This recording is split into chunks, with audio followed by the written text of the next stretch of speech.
Well, welcome to Coffee with Vern, a time where we have intentional conversations about the gospel and we desire to talk about theological truth. Thanks for joining us. We hope you can learn and grow and be fed through this. Boker Tov, good evening. Oh man, I've already messed up. Boker Tov. Look, it's one of those days. Good morning, good afternoon, or good evening. Man, Jesse, I'm guessing you're having a bad day. Yes, you're going to leave it at that. Yeah, and that is an understatement. I'll put it that way. Bless his sweet little heart. If you see Jesse, give him a hug. He loves hugs. Well, and for those of you listening, this will have been yesterday at this point. But he loves hugs. So Wednesday night when you see him, infiltrate him with hugs. Just run after people him. That. We have a special guest, and we're just going to go ahead and start with saying, welcome, Brother Jim. Hey. It's nice to have two Jims in the room. There Jim you go. And Jimothy.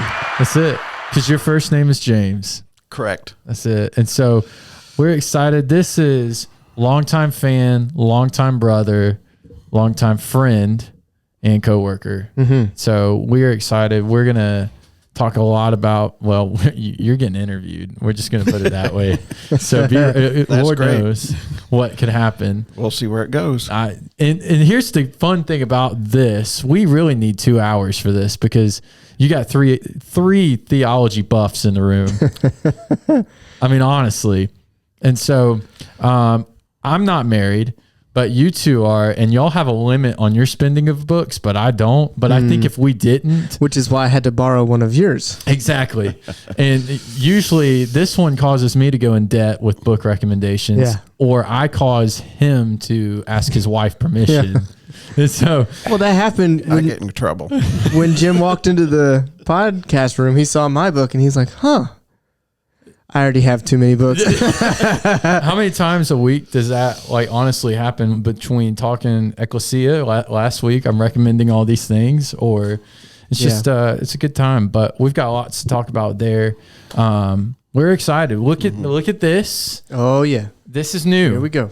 So the 5 Soul Laws shirts are in, and let me tell you, they're going like hotcakes. We only have 6 left. So, sorry, first come, first serve. Mr. Jim's already got his, but you know, he did what he was supposed to. You know what he did? He emailed me. Oh, there you go. And he said reserve, and I did. So we got a stash right here, and I think there's literally 6, but there's quite a few larges and mediums. I think there's 1 extra large.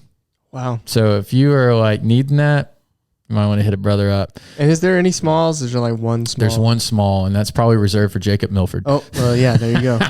So, but if you need one of these, let us know. My Greenville folks, I hate to break it to you, you're probably going to miss out on this one.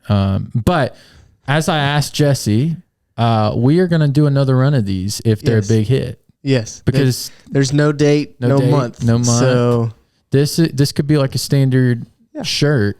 But what we might, and if people are like, man, I didn't get one, I need one. Yeah. You know how it goes. We might do, like a pre-order type deal or something. And we could do the other one from last year as well over again. Maybe take off Reformation. Puritan month?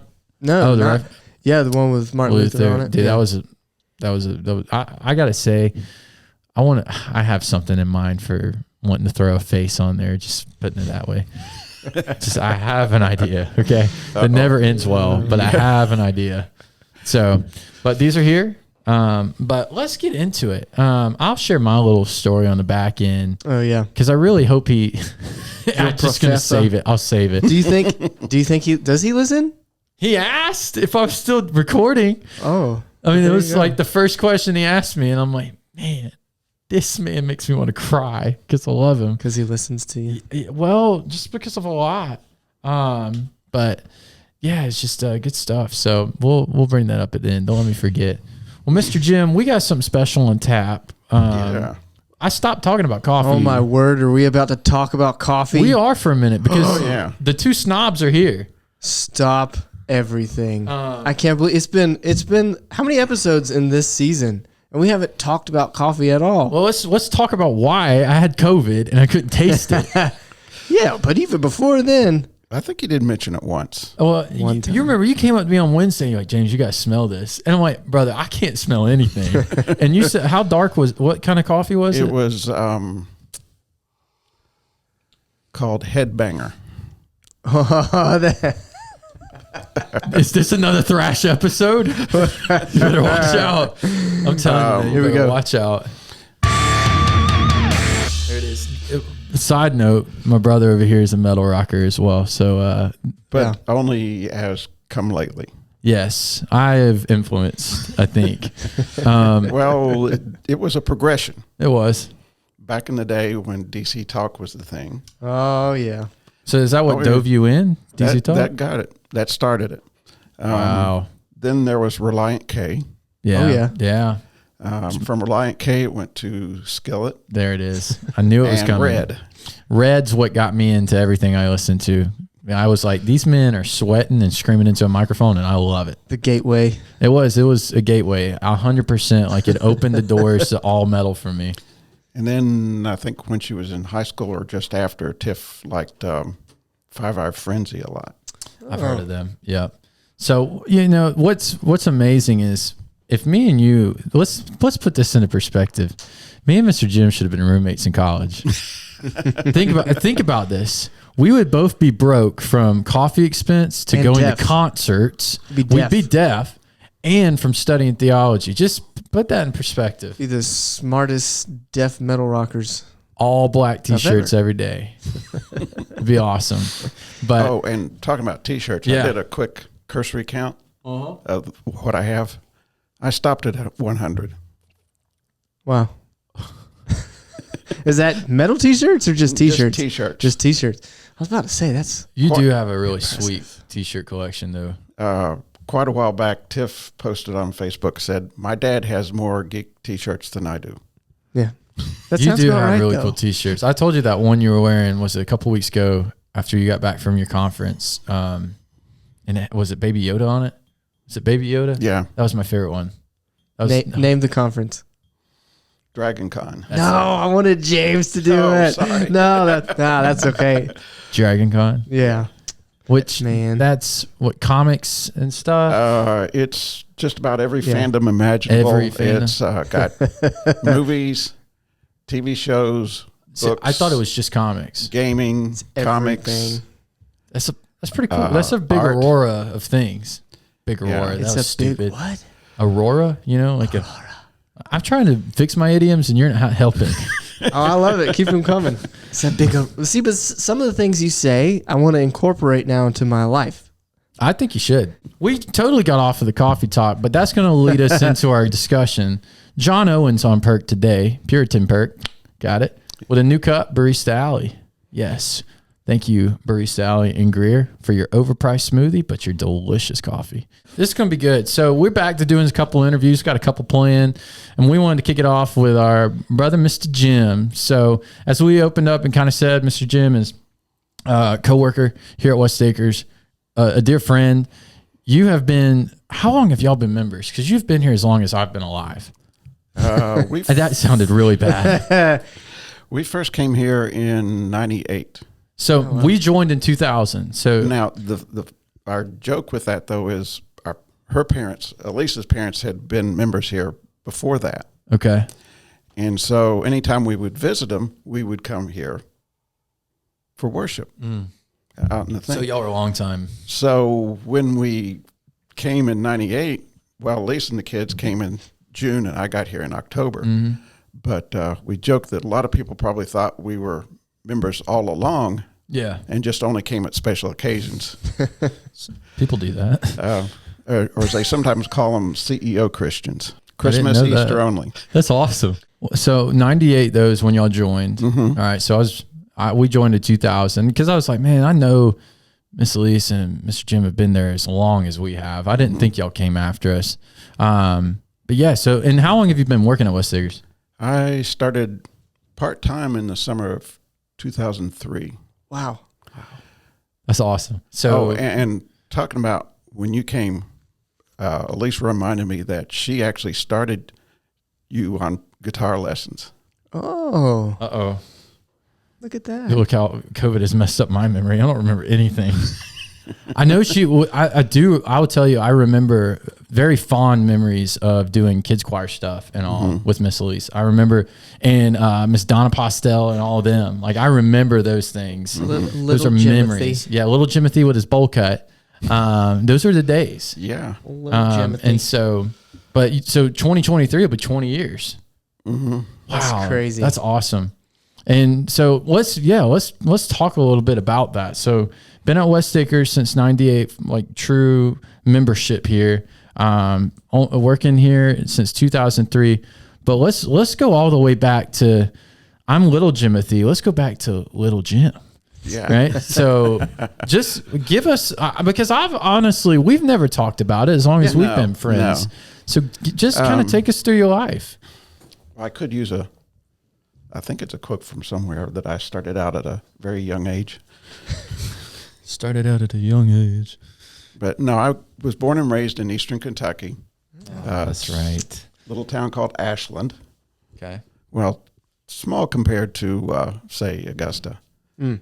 At its peak, we had like 43,000 population. Wow. Yeah. Small.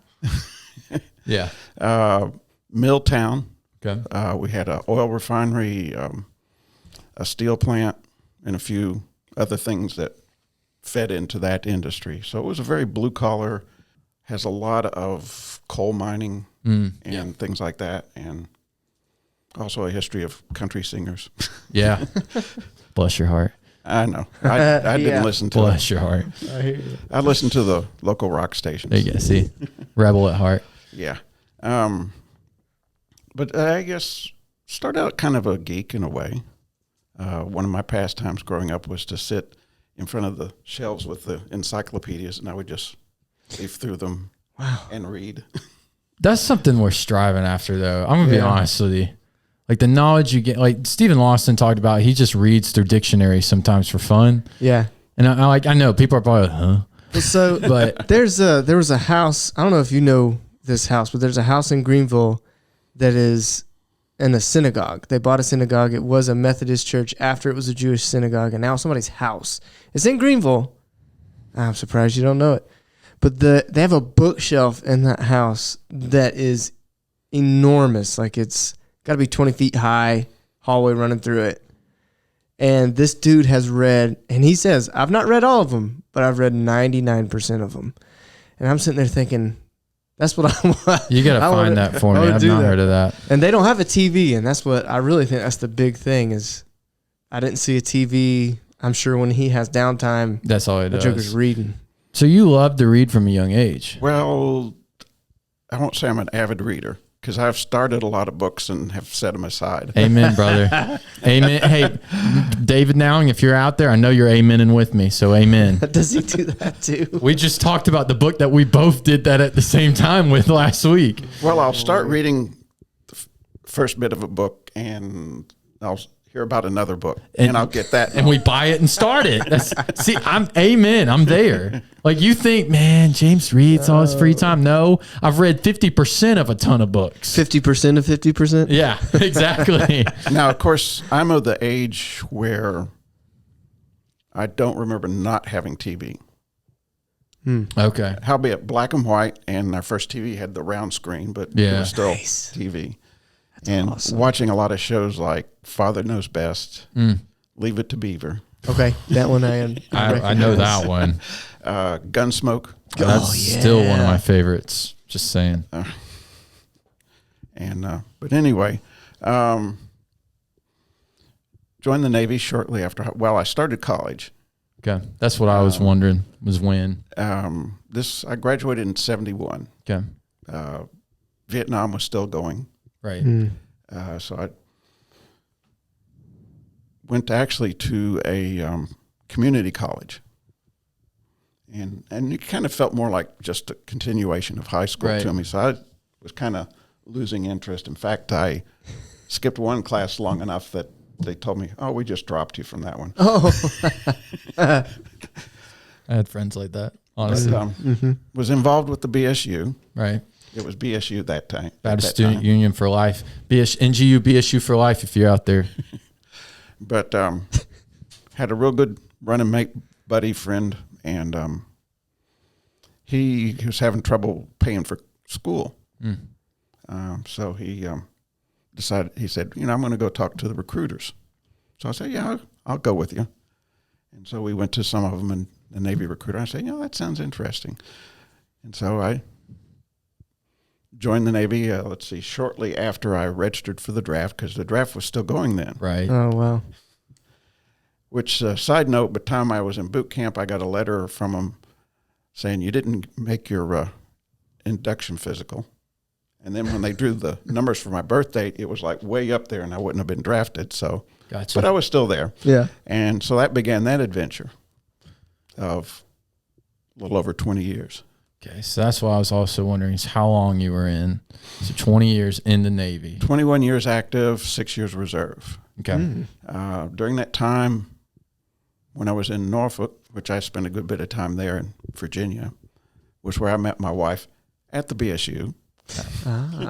Well, I had a relative of a neighbor that was a BSU director in a different city. And so I went to visit him one time. He says, you ought to visit the BSU at Old Dominion University. Old Dominion. And he said, the director there is a friend of mine, and, some nice people there. So I went, and that's where I met Elise. Awesome. Meeting them at Christian functions. That's the way, my students, that's how you're supposed to do it. So you're saying at college, don't date till you graduate. Function. When you graduate, go to BSU, BCM, campus outreach. You find someone there. Can I tell you something, though? Our campus outreach at Tech was a joke. And you go to a local church.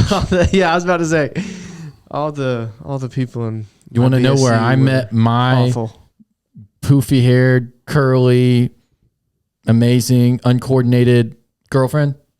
The local church. There you go. Love you. But that's not why you go to church. No. I'm not done with the speech. Finger's still pointing. You don't go to church for that. But, okay, so now, all right, my question about the Navy stuff was, when did you go in as a chaplain, or did that pick up later? No, I was enlisted. Okay. Let me think. 13 years as enlisted. Okay. But, we were active at either church or one time when we were overseas, I did about a year and a half in Australia. And we were active with the chapel service there. And so through that influence, God worked with me to say, you could do this. You should do this. But it took a little bit of time before that, because we left Australia, went back to Norfolk, which is interesting. In the Navy, for enlisted, you fill out this thing they call dream sheets, because you list where you want to go and what kind of command you would like to go to. You may or may not get it, probably not. So hence the dream But it sheet. makes you feel better when you're filling it out. But two things, one thing in one place I didn't put down was Norfolk, Virginia, and an aircraft carrier. And I got an aircraft carrier out of Virginia. Oh, my goodness. I was going to ask you, were you on an aircraft? How long were you on an aircraft carrier? About a year and a half, because it was what they call a split tour. And that was during the time of the Iranian hostage crisis. Gotcha. When just before Reagan took president. Yeah. Right. In fact, the carrier we were on station in the Gulf, well, not in the Gulf, outside the Gulf, when Reagan took office, and they decided, well, we'll let him go. Wow. So, wow. Okay. Wow. Yeah. So chaplaincy picked up later. So at 13 years you're enlisted, then the Lord really used that. So that's really cool. Well, yeah. Then I decided, well, I had worked in communications as a what they call a radioman. Okay. Worked with teletype communication, and a lot of shift work, a lot of weird shift work. Because, see, Navy people don't have that thing where they say, okay, you can't work over so many hours a day. Yeah, you just work. I'd had some shifts where you get off one watch, and then 8 hours later, you're coming right back. Gosh. Wow. So I got kind of tired of that and decided, well, I think I'll try and switch jobs. And I switched to a new job that was at that time just coming up, called religious program specialist, which was an assistant to the chaplains. So I said, I'll try that.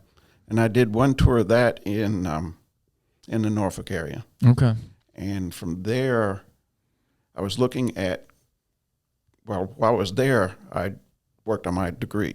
Gotcha. Which I always tried to tell, especially junior enlisted folks, work on your college education if you don't have it yet, because they do have programs to help with paying for it. Right. And a lot of colleges have on-base campuses for them. And they're pretty lenient as far as what they count as full-time work. Right. I'd like to take 2 or 3 classes, and that was considered full-time. Of course, that was all I had time to do. Right. So I did that. It was a major in psychology with a minor in religious studies from a school in Florida called St. Leo College. Okay. It was a former Catholic school, but We won't hold that against you. Don't worry. We're not talking about the Reformation or anything today. Not yet. well, actually, when I was there, it wasn't really tied with the Catholic group that it had been. Yeah. It went that, but in fact, we had one teacher that did classes who was a Greek Orthodox priest, but those of us in his classes would tease him and say, "Well, you're really a closet Baptist, you know that," because of things he would say. I've heard that so many times with other things. It's not even funny. But I was looking at it, going to graduate school when I finished that, and I thought, well, one of them, because there was a good school in the area for social work, or get out and go to seminary. Well, I ended up going to seminary. Right. And I was kind of picking between New Orleans and Southeastern. And, of course, I went with New Orleans partially because I have an uncle that went to New Orleans, and he was a real strong influence with me. He was a retired, when this was going on, he was a retired missionary to Brazil. Wow. He had spent like 40-some years there. Dang. Because that was what I was wondering when you went to New Orleans, because you have a master's in divinity, right? Correct. You have what I'm trying to get. That would, let's see, I started that in January of 85 Okay. at New Orleans. I'm looking around, and a lot of people were saying, well, I want to try and get done as quick as I can. I'm thinking, no, I'm going to take all the time they'll give me. So was that during while you were in? No, I left active duty and went into reserves, which gave me continuity of time. So you did it while you were in reserves. Mm-hmm. Gotcha. Okay. Was the next part of that question. And so how long did it take you to do your master's of divinity? 3 years. I graduated December of 87. All right. So I have to keep it at 3 years is what you're telling me. Like, oh no, you can go longer if you want. I'm getting, they don't penalize you. I'm getting weary, brother. I am weary. Just keep going. They only penalize doctoral students if they go long. I know. And I want that. And that's what scares me. Well, what they do is after a certain amount of time, the fees go up. Yeah. For the doctoral students. Right. But master's students, they don't care how long you take. Right. Because I know a guy that took 9 years. And I'm like, I will not do Congratulations that. on your doctorate, James, and your 50th birthday. Right. Well, congratulations on your master's, James. You look much older since you have 3 kids. One's in college. 3 wow. kids. No. Where's That'll some be wood? in. Hang in there. You'll have make it. 3 kids by 5 years. You, Anna, do not listen to this. Lord, I'm counteracting that prayer request, and I'm praying that you will hear my plea. Wow. So, Masters of Divinity, and then, all right. So after you've got your masters and after reserves, what did you do with like that? Well, of course, actually, especially for our denomination, it's not that easy to get on active duty because a lot of people don't want to leave. Right. Like in the military, they have a hard time keeping doctors and nurses because, they can usually do better off. Right. But chaplains, it's a whole different story. They stay. Really? They stay. And stay. Yeah. And why is that? Well, some groups like Baptists or other free church type groups tend to get paid a little better with the military than at the local small church. Well, it is standard too, yeah. But so from there, I went to Pensacola for about a year and a half, and did what they call CPE, or clinical pastoral education, which is a clinical residency study of operating as a chaplain in a hospital. This one was a hospital setting.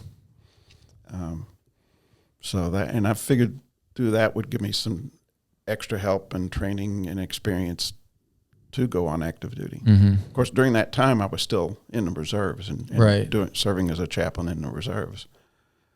And so they have different denomination chaplains, right? Yeah. I think I saw somewhere there's like maybe 100 different denominations or faith groups that represent chaplains. Oh, wow. Well, the process, at least for the military and some others like the VA, require that to be able to go in, not only have to have a bachelor's degree and an advanced degree, usually an MDiv or a master's of theology or related, because some denominations don't have the seminary and master's of divinity. But they also require what they call an ecclesiastical endorsement. Because, big words, right? But basically what it is, say like for the military, the government doesn't endorse religion per se. So what it is, these different recognized groups, and there's rules to be able to be recognized, give an endorsement for a person saying, okay, this person is a minister in good standing with us. We say he's okay, or she, in some cases. Wow.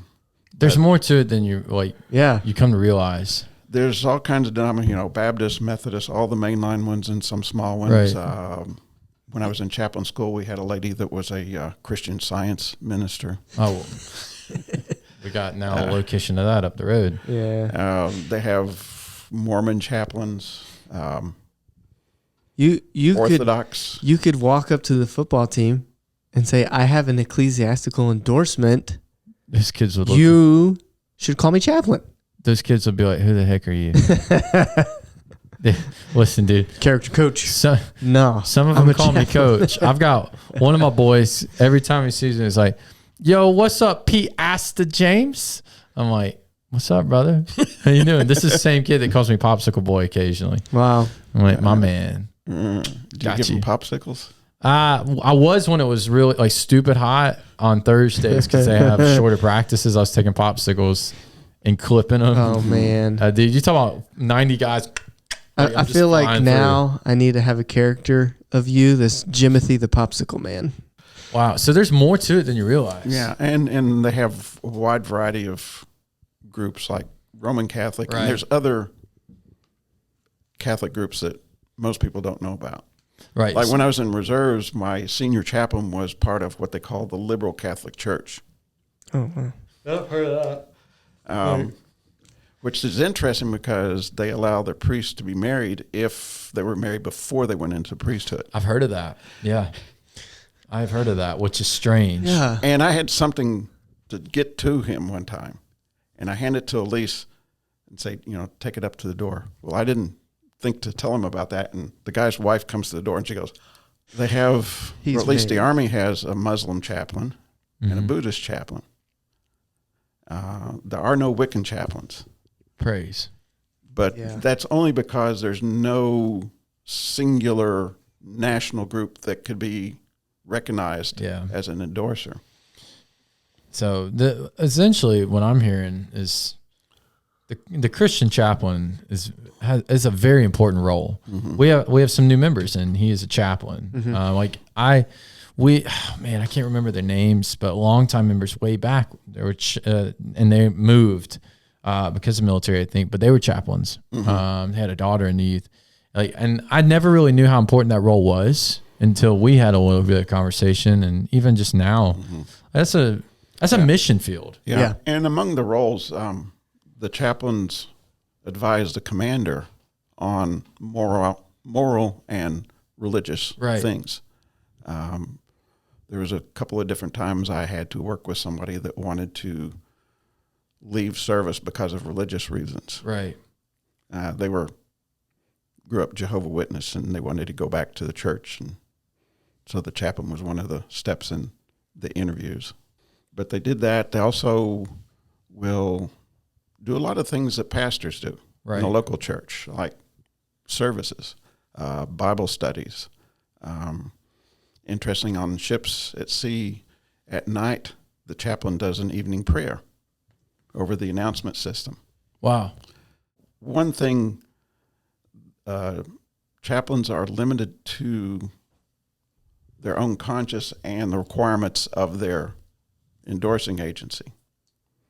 All right, so explain. Well, for example, as a chaplain, I would support the needs of people. Right. But if it was something I couldn't do, for example, I had a person that wanted their baby baptized on the ship. I said, well, I don't do that, but I'll find another chaplain in the area that does that. I got you. That kind of thing. So a chaplain is not expected to lead a religious service for some other kind of group. I got you. Gotcha. Well, that's good. I mean, so there's boundaries, but man, talk about mission field. Yeah. He just, like my grandpa, we've talked about it, but my grandfather was Vietnam vet. And when he was alive, he would tell me of like the stories and the things. He was a drill sergeant. And it's just, you think about the mission field that is. I'll tell you, I love where West Acres is located, how we have so many military families that are coming and being fed and taking that back to their workplace. It's just amazing. All right. So I see there's something sitting over here. we got, Jesse, we have another picture we need to copy. Oh, we can add it to the shelf. Hold that up. Let me do my flash image. Right there. Right there. Oh, man. Look at that. Now, that picture is one from one of the commands where they will have like what they call a murder board, where they have all the different key people and their picture and who they are and what they do. Like the commanding officer, the executive officer, the chaplain, the senior enlisted guy and all. And that's what that picture is. I'm just thankful that you have continued the stash. Yeah. Because I am a big fan and supporter of mustaches, as many of you know. And for those that have told me to shave it, shame on you. This is Charlie the Caterpillar. You always get to a point where you do shave it. It's because it itches, man. Well, I think you should push through the itch. I'm pushing through the itch with the hair right now. Okay, I can't do both. I'm challenging you. Push through the itch and grow you should do out. That. Absolutely. Your mustache. I'll hold you to that. Do it. If not a beard, too, or at least the beard ain't coming. I can't do that. The itch right here. Little. But I can do this. Okay, you got a deal. Do it. All right. We'll see. We'll see what happens. This could be what leads Evans to a region championship and state championship. Rally stash. I'm not shaving it. And if we lose Friday, I'm shaving it. Does Anna no. like it? Yes. Okay. That's good. Exactly. It's all what is holding you back? I don't know. Actually, I've only shaved it once since my early 20s. Completely off? Since I Wow. Stop. Only once since I've been married. Stop it. And that was a long time ago. You've just trimmed it since then. Yeah. Brother, that's amazing. But I was already married. I shaved it off. Elise looked at me and laughed. So I said, no more. That'll do it for you. You need to shave everything. Allison has when never somebody has a me. beard or a mustache and they shave it all off, they look like a whole different person. Yeah. Allison has never seen me without facial hair. Not doing that. What if I just came in tomorrow and just struck it? Ying! I think she might kill you. Ying, ying, ying. Like, legitimately. Oh, man. I have a place you can hide. Yeah, I'm going to be needing it. You have an SUV? I'll hop in the back. All right, so some rally questions. Rapid fire questions for you, because these are the ones I'm curious about. Can you handle this? We're going to hit the theology stuff. Okay. Are you ready? So, rapid fire question number 1 for all of us. Favorite theologian? Ooh. I didn't give you time to think on any of these. I know you got some love. You love some theologians. I do like Erickson. Okay. You like Millard Erickson. Wow. And Frame was interesting. Okay. I can't think of any. So those past I was about to say any from the Reformation or anything that just like nothing hits me right off. Man, gosh, that hurts. Okay, but I can live with Millard J. Erickson and some John Frame. I can deal with that. Yeah. Okay, so those favorite theologians. All right, favorite book that you've read within the last 5 years, if you can just think through. Like, what's one of your favorite books within the last 5 years that you've picked up and you've just been like, wow? Ooh, I can't think of the name who wrote it, but it's one on doctrines that divide. Yeah, I know. Ooh. I have it. I don't remember who wrote it, but yes, Doctrines. It's a really good book. And it's interesting because it talks about what are some of the things that lead to difference of opinions. Right. Thoughts, things like reading ability, things like past history, and how they approach something, and just academic ability. Yes. Yeah, and a wide variety of things. Stay tuned. I'll bring that. I need to bring that next week of who wrote Read that. it. I own it. I do own it. I picked it up a second, Charles. All right. So those two. All right. Third, favorite blend or favorite type of roast of coffee? Well, definitely dark roast. Yeah. There's two or three. One is the Total Depravity. New one I got recently, the Headbanger one. I need to try it. From a group called Sanctuary. Okay. I think he's out of Nashville, Tennessee. Okay. His name is Bob Beeman. Oh, is that Pastor Bob? Yeah. Okay. You know him. I do. Been trying to get him in. You're the one who showed me who that was. I've been trying to get him into watching his stuff. Wow. Check He him makes out. his own coffee? They've started making their own coffee. Wow. I didn't get any right away because it was just ground at first, and then they went to whole bean. Wow. But it's That's so interesting. dark roast Brazilian, I think. Oh, wow. Yeah, that is dark. I've had some Brazilian. No monkey poop ones? No, we don't do the monkey poop coffee, Jesse. We have told you this 1,000 times. One day. Not monkey. It's actually some kind of weasel out of Southeast Asia.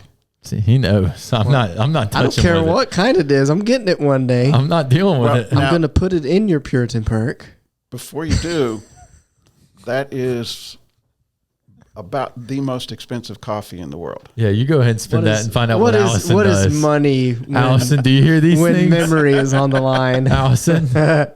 All right. So the fourth, we got five. Fourth question. Favorite book of the Bible?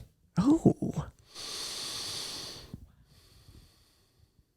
I'm going to go with Hebrews, followed by Romans. Oh, there it is.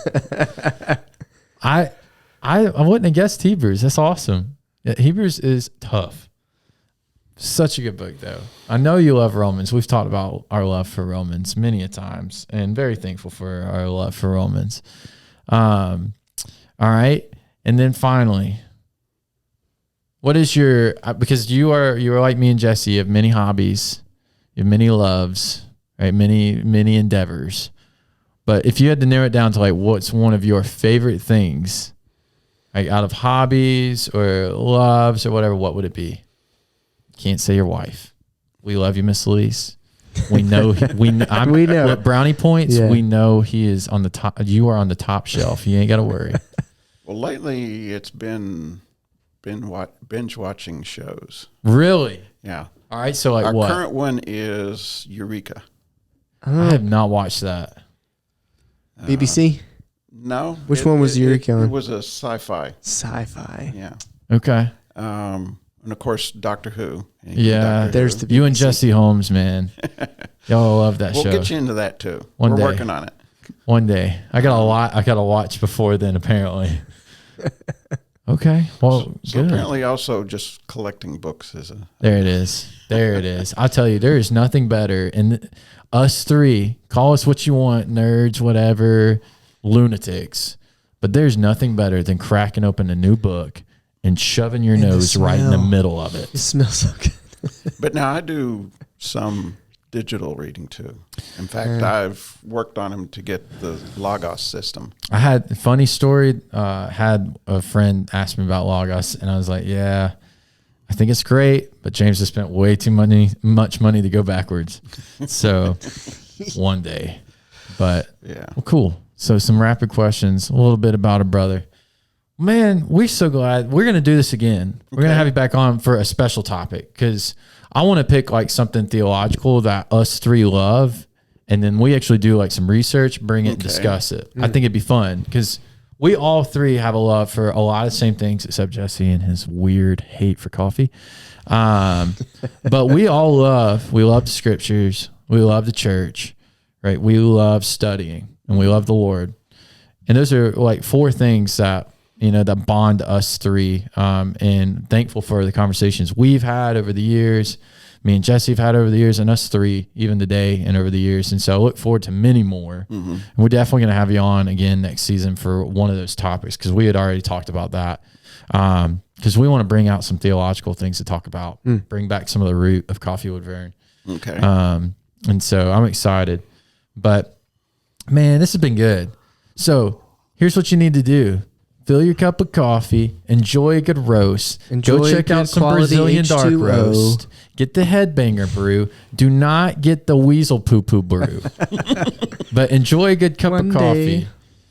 And pray that Jesse never has enough money to order this coffee. I'm going to have to go look it up. Nope. Yep. But until then. Oh, wait. Note about the shirts. If you want one, don't email James anymore. Because we're almost out of the sizes. You're going to have to find James. Find me. So how much money do they need? How much were these? $15. Find me. First come, first serve. It's just how we're having to do it. But I promise you we are going to try to do another round of these because these turned out so good. And they're such a great evangelistic tool. I'm telling you. These are right now my favorite shirt because it's the evangelistic tool that they are. So we want you to definitely have these. I didn't get to tell my story about my professor. That's what it was. But I'm going to save it for next week because I just was blown away. But until then, I hope you're listening, Dr. Melton, because I love you. But until then, man, go in peace. Come find me for a shirt. Get a good brew. Thanks for being here, brother. It's a good time. But until then, Shabbat Shalom. We'll see you next week. Go in peace.